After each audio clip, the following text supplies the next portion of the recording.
ఇంద్రపాల నగరం గ్రామాల్లో మండల నరసింహ బాబా ఆధ్వర్యంలో గోశాల నిర్వహించడం జరుగుతుంది. గోశాల నిర్వహణ కార్యక్రమాన్ని బజరంగ్ దళ్ నాయకులు, గ్రామ యువకులు, మేధావులు సందర్శించారు. ఈ సందర్భంగా బజరంగ్ దళ్ ఉమ్మడి నల్గొండ జిల్లా కన్వీనర్ కోతల సందీప్ మాట్లాడారు. సమాజ హితం కోసం గోవుల్ని సంరక్షించుకోవాలని, గోవు వల్ల ఎన్నో రకాల ఉపయోగాలు ఉన్నాయని, గోవుల అక్రమ రవాణాను అడ్డుకోవాలని, ఆలయ భూముల్ని కాపాడుకోవాలని, హిందూ సనాతన ధర్మాన్ని రక్షించుకోవాలని పిలుపునిస్తూ గోశాల నిర్వాహకుల్ని అభినందించారు. ఈ కార్యక్రమంలో బజరంగ్ దళ్ నాయకులు బింగి భరత్, కూర వెంకట్, నెమలి నవీన్, నాగరాజు, కాలేరు అనిల్, రాజేష్, శ్రీకాంత్, లింగస్వామి, బీజేపీ నాయకులు పల్లపు దుర్గయ్య, భువనగిరి వెంకటేశం, అయ్యప్ప, గురుస్వామి, రుద్రాలు గోపాల్ స్వామి, జోగు నరసింహ, నాగురాము, మండల జాని, చిన్నపాక ప్రభాకర్, గుంజరాజు, బోయిన లింగస్వామి తదితరులు పాల్గొన్నారు.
జై శ్రీరామ్, జై శ్రీరామ్.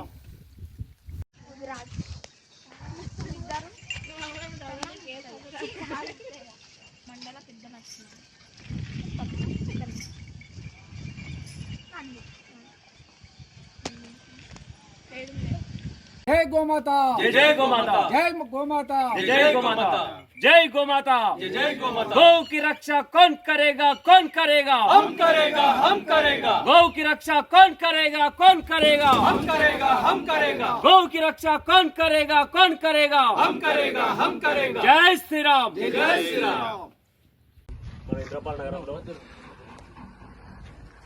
ఇంద్రపాల నగరంలో గో సంరక్షణ కేంద్రంగా బాబా నరసింహస్వామి పీఠాధిపతి గారు వారి సొంత నిధులతోటి ఇక్కడ మన ఇంద్రపాల నగరంలో గోశాల ఏర్పాటు చేయడం జరిగింది.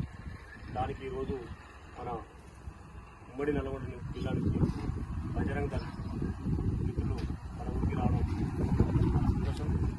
వారి సందర్భంగా వారికి ధన్యవాదాలు తెలియజేస్తూ గో సంరక్షణ విషయంలో దేశం మొత్తం ఆలోచన చేస్తే ఈ భూమండలం పుట్టినప్పుడు మొట్టమొదలు 84 లక్షల జీవరాశులలో మొట్టమొదలు ఈ భూమి మీద ఆవిర్భవించినటువంటి జీవి ఏదైతే ఉందంటే అది గోవే. ఇది మన వేదాలలో చెప్తుంది, మన శాస్త్రాల్లో చెప్తుంది, వాస్తవం కూడా. అయితే గోవుతోటి ఉన్నటువంటి లాభాలు, భారతదేశం అంటే గోవుతోటి, గోవు పాలతోటి, గోవు మూతతోటి, గోవు పేడతోటి మనకు అనుబంధం. మన పల్లె వాతావరణంలో మనకు గోవే ప్రధానమైనటువంటి. గతంలో మనకు స్వాతంత్రం రాకముందుకు, స్వాతంత్రం వచ్చిన తర్వాత కూడా మనం ఈ గోవు ఆధారంగానే మనకు పంటలు పండేది, గో ఆధారంగానే మన జీవనశైలి ఉండేది. ఈ గ్రామాలలో గోవాధారంగా ఏదైతే మనం పంట పండించుకోలేదైనా ఏదైనా కూడా ఇప్పుడు కెమికల్ వాడుతున్నాం. గతంలో మొత్తం గోపేడతోనే మనం పంట పండించుకోవాలి. అప్పుడు జనమంతా ఆరోగ్యంగా ఉన్నారు. ఇప్పుడు కూడా గోవుని సంరక్షించాలనే ఉద్దేశంతో హిందువులకు సంబంధించినటువంటి కొన్ని సంఘాలు పిహెచ్పి కానీ బజరంగ దళ్ కానీ ఇది రాజకీయ పార్టీలకు అతీతంగా హిందూ సమాజాన్ని పునర్నిర్మించాలనే ఉద్దేశంతో ఈ రోజు బజరంగ దళ్ కార్యకర్తలు ముందుండి నడిపిస్తారు. ఎందుకంటే గోవు ఉద్దేశం ఒకటే ఏంటంటే మనకు భయంకరమైన కరోనా వ్యాధి అని ఒకటి వచ్చింది. వచ్చినప్పుడు గోవుతోటి ఎవరైతే గోవు ఉందో ఆ ఇంట్లోకి కరోనా రాలేదు. ఇది 100% వాస్తవం. ఇది ఎక్కడైనా తెలుసుకోవాలి. దానికి ప్రామాణికమైనటువంటి ఆధారాలు ఉన్నాయి. అయితే మనం చెప్పేది ఏంటంటే మన ఇంద్రపాల నగరంలో ఈ బాబాసాహెబ్ చేస్తున్నటువంటి ఈ యొక్క సేవకు మన గ్రామం తరఫున యువకులు కానీ అనుభవజ్ఞులు కానీ మేధావులు కానీ ఆధ్యాత్మికవేత్తలు కానీ వారికి పూర్తి సహకారం అందించాలి. దానికి మేము కూడా ఖచ్చితంగా సహకారం అందిస్తాం. దీనికి మన బజరంగ దళ్ తరఫున కూడా మిత్రులు అంత దూరం నుంచి ఇక్కడికి వచ్చి మనకు మద్దతుగా నిలబడరు. అదేవిధంగా మన ఇంద్రపాల నగరంలో మన దేవస్థానానికి సంబంధించినటువంటి దేవాలయం భూములు కూడా ఉన్నాయి. వాటిని కూడా మనం బయటికి తీయవలసిన అవసరం ఉంది. అది మనం వచ్చి ఎంఆర్ఓ గారు చెప్పిపోయారు, మీకు కొన్ని ఎకరాల భూములు ఉన్నాయని చెప్పారు.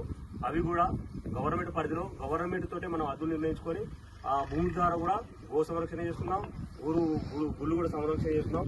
దానికి వారి మద్దతు మనకి ఇప్పుడు ఉంటుందని ఆశిస్తున్నాం.